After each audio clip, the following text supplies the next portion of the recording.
Chào mừng các bạn đã quay trở lại với kênh Đang Móc Len của Dương Liệu Handmade. Video hôm nay mình sẽ học móc một mẫu lá dương xị lớn, size to như thế này. Và để hoàn thiện cái mẫu lá dương xị này thì các bạn chuẩn bị cho mình là len miêu cô tông loại 50g mát đen, mã màu xanh 25. Và chuẩn bị thêm cho mình kim móc. Thì mình sẽ có giới thiệu cho các bạn hai loại. Nếu các bạn nào móc chặt tay thì sử dụng kim 2.5, còn mà móc lỏng tay thì sử dụng kim 2.25 để cho chiếc lá nó ra được cái size nhỏ.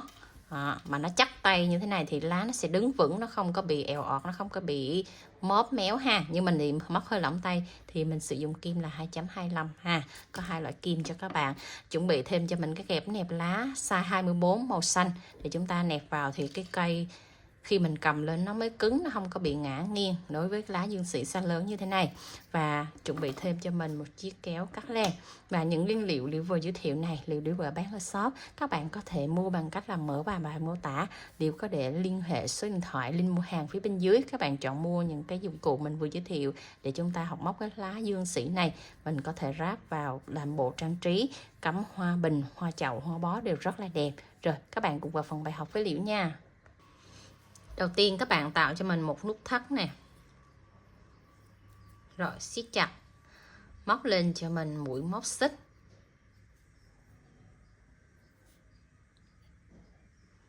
Một, 2, 3, 4. Rồi các bạn móc liên tục cho mình là 32 mũi móc xích nha. Xong 32 mũi móc xích rồi thì các bạn sẽ đưa cái kẽm nẹp lá vào đây để mình móc vào hàng tiếp theo. Đây, ở chân đầu tiên chúng ta sẽ bỏ ha. Chân thứ hai mình sẽ móc vào đây một mũi đơn nè. Rồi, xong một mũi đơn thì chúng ta sẽ móc lên là 12 mũi móc xích. 2, 3, 4, 5, 6, 7, 8, 9, 10, 11, 12. 12 mũi móc xích rồi, chúng ta sẽ bỏ chân đầu tiên, móc vào chân thứ hai đây một mũi trượt. Rồi, tiếp tục chân tiếp theo một mũi trượt. Rồi, cứ như vậy các bạn sẽ móc hết cho mình lần lượt 11 mũi là 11 mũi trượt ha. Đó, mỗi chân móc các bạn cứ móc một mũi trượt lần lượt như vậy cho đến hết hàng luôn.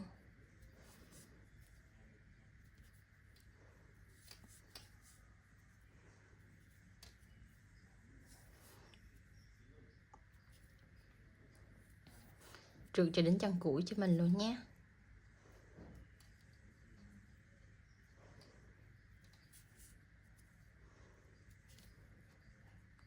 Đây. Nhớ là cái chân cuối này là các bạn không có bỏ sót nha. Đây, mình vẫn trượt mũi vào đây. Rồi, xong rồi thì ở chân cuối cùng khi mình móc lên móc xích này chúng ta bỏ qua, chúng ta không móc. Mình sẽ móc vào chân thứ hai đây, một mũi đơn. Tiếp tục qua chân thứ ba một mũi đơn. Là mình sẽ có 2 mũi đơn liên tiếp ở hai chân móc. Và thế là mình đã hoàn thiện xong cái cánh đầu tiên của chiếc lá. Đó, khi các bạn móc chặt tay thì chiếc lá nó sẽ nằm thẳng ra như thế này, không có bị vụp, nó không bị cong ha. Đó. Rồi tiếp tục tới nhánh thứ hai của chiếc lá. Chúng ta sẽ khởi tạo 11 mũi móc xích. 2, 3, 4, 5, 6, 7, 8, 9, 10, 11. Rồi, xong 11 mũi móc xích, mình sẽ bỏ trong móc đầu tiên, quay lại đây, móc trượt. Mỗi trong móc là một mũi trượt liên tục cho mình nha. Đó, các bạn cứ trượt liên tục như vậy cho mình mỗi trong móc. Thế mình gọi là mũi dời á các bạn. móc trượt hết cho đến chân cuối cho mình luôn nha. Cái này mình sẽ móc chặt tay nè, không có quá lỏng tay, để cho cái mũi móc của mình nó thẳng.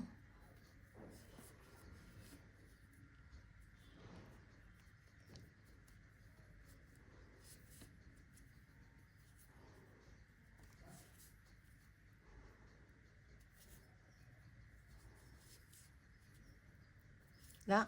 Rồi, chân cuối cùng này các bạn không móc ha. Các bạn móc vào chân tiếp theo này cho mình một mũi đơn. Và có cái lỗ trống này là các bạn móc vào đây nhé. Chân tiếp theo nữa là một mũi đơn nữa. Rồi, đối với cái cánh hoa thứ hai này thì các bạn sẽ lặp lại cho mình thêm một lần nữa. Cánh đầu tiên là chỉ có một lần duy nhất, còn tất cả các cái cánh còn lại thì mình sẽ lặp lại công thức là hai cánh một lần, hai cánh một lần, thì mỗi cánh nó sẽ hạ xuống một xích, một xích. Đây là 11 xích. Thì cánh tiếp theo đây là cũng là 11 xích, hai lần 11 xích nha. 1 2 3 4 5 6 7 8 9 10 11. Rồi, quay lại và chúng ta cũng lần lượt móc mỗi chân móc một mũi trượt như vậy ha. Là 11 xích chúng ta có 10 mũi trượt. Rồi, các bạn móc trượt đến chân cuối nha. Đây, mình đã móc trượt đến chân cuối. Rồi, chúng ta cũng tìm hai chân móc. Tiếp theo các bạn sẽ móc vào đây là hai mũi đơn.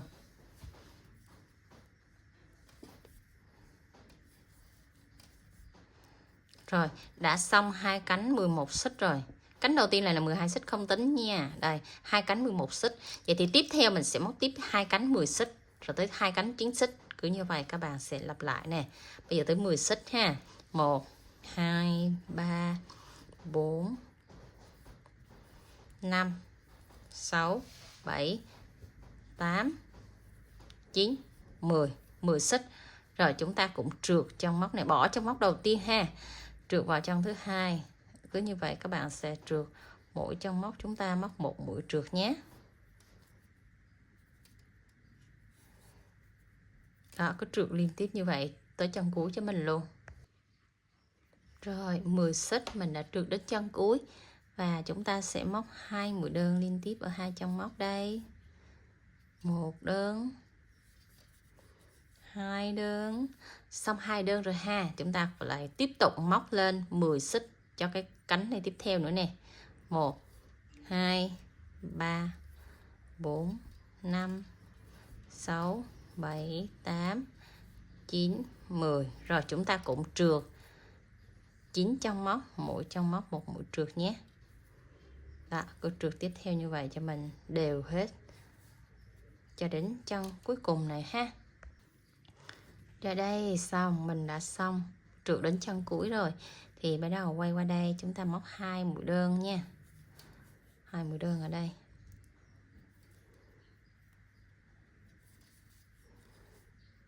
Rồi, thế là mình đã xong hai cánh tiếp theo.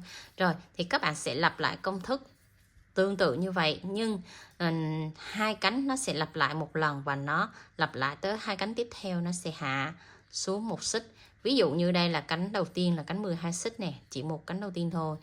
Hai cánh tiếp theo là 11 xích, hai cánh tiếp theo là 10 xích.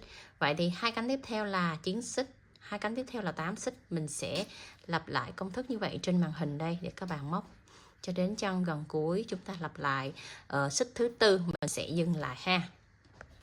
Rồi, liệu đã móc đến chân cuối cùng đây các bạn, thì chúng ta sẽ có tổng là 2, 4, 6, 8, 10, 12, 14, 15. Tổng mình sẽ có 15 cái nhánh ria ra như thế này ha. Rồi, ở chân cuối cùng này thì chúng ta cũng móc trượt vào đây hai mũi đơn cho mình nha.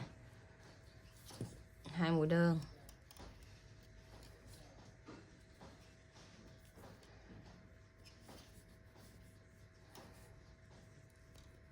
Thì ở cái chân cuối này mình sẽ đổi công thức móc để tạo thành một cái đỉnh nhọn của chiếc lá này. Đây, chỉnh cho cái đoạn kẽm nó nằm ở giữa luôn các bạn ha. Để mình khi mình móc qua mép trái mình khỏi phải chỉnh nữa. Rồi, tại đây chúng ta sẽ lên 4 mũi móc xích nè. 1 2 3 4. Xong rồi, các bạn sẽ trượt ở đây 3 chân móc, mỗi chân móc một mũi trượt. Rồi, một trượt này, 2 trượt,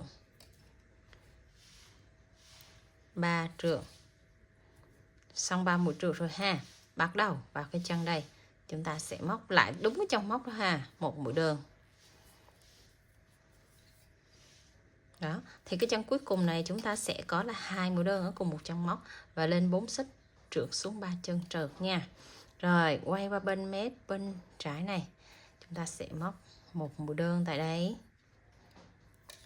Một mũi đơn tại đây và chúng ta sẽ móc đối xứng này. Đó, cái chỗ này là bị hở quá, các bạn phải dùng tay bóp cái kẽm này cho nó nhỏ lại, nó không bị hở nha.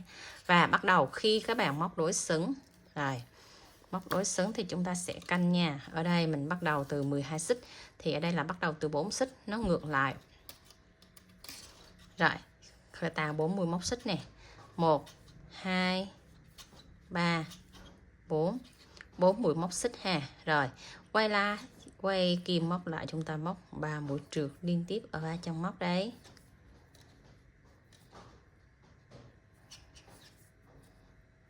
Xong 3 mũi trượt rồi, ở đây chúng ta có 2 mũi đơn này. Đối xứng với mép phải thì các bạn cũng móc 2 mũi đơn ở mép trái tương tự như vậy. Đây. Đó, 2 mũi đơn ở mép trái tương tự xong. Đó, thì chúng ta sẽ lên tiếp 4 mũi móc xích nữa. 1 2 3 4. Xong 4 mũi móc xích mình cũng hạ xuống móc vào đây 3 mũi trượt ở 3 chân móc nha. Là mình đã xong cái cụm 4 mũi móc xích, lặp lại 2 lần thì nó sẽ ra được 2 cái cánh nhọn rồi. Rồi tiếp tục 2 mũi đơn ở đây. Đó là mình đã xong được 2 cụm đầu tiên của 4 mũi móc xích. Bắt đầu tới 2 cụm tiếp theo của 5 mũi móc xích nha. 1 2 3 4 5. 5 mũi móc xích thì mình quay kim lại, mình trượt lại còn 14 chân. Chúng ta sẽ tính tổng là 4 mũi trượt nhé. 2 3 4. Rồi xong 4 mũi trượt thì chúng ta sẽ móc 2 mũi đơn liên tiếp ở 2 chân móc này. Đây. Đó, xong 5 xích rồi thì sao? Rồi các bạn móc tiếp 5 xích còn lại, mỗi lần mũi móc xích chúng ta sẽ lặp lại 2 lần. Đó, các bạn cứ tính như vậy cho nó đều chân móc và chúng ta sẽ móc liên tục, cứ mỗi chân móc như vậy các bạn sẽ có 2 cái nhánh nó đối xứng qua như vậy đó. Các bạn thấy canh nó đối xứng nha. Rồi, ở đây chúng ta cũng móc 5 xích nè. 1 2 3 4 5. Trượt lại 4 chân móc ha. Đây. Mỗi chân móc một mũi trượt nhé.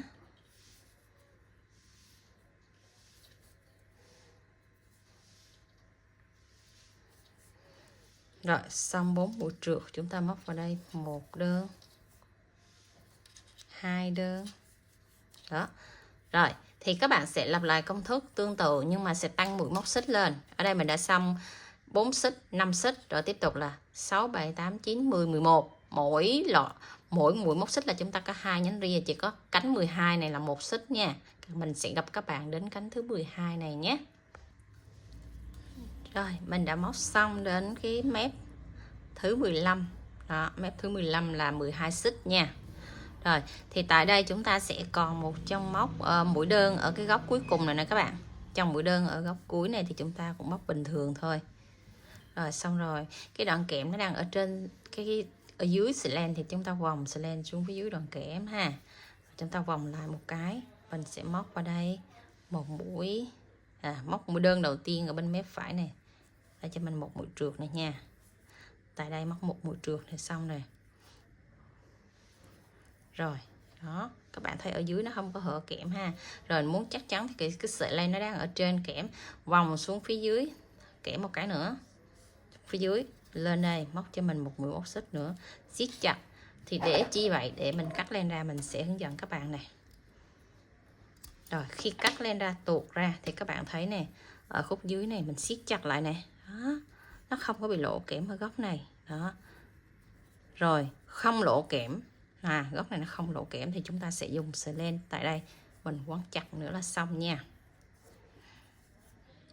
Rồi xong rồi mình sẽ tách cái đoạn kẽm ra và cho sợi len vào đây và xoắn 2 vòng cho mình.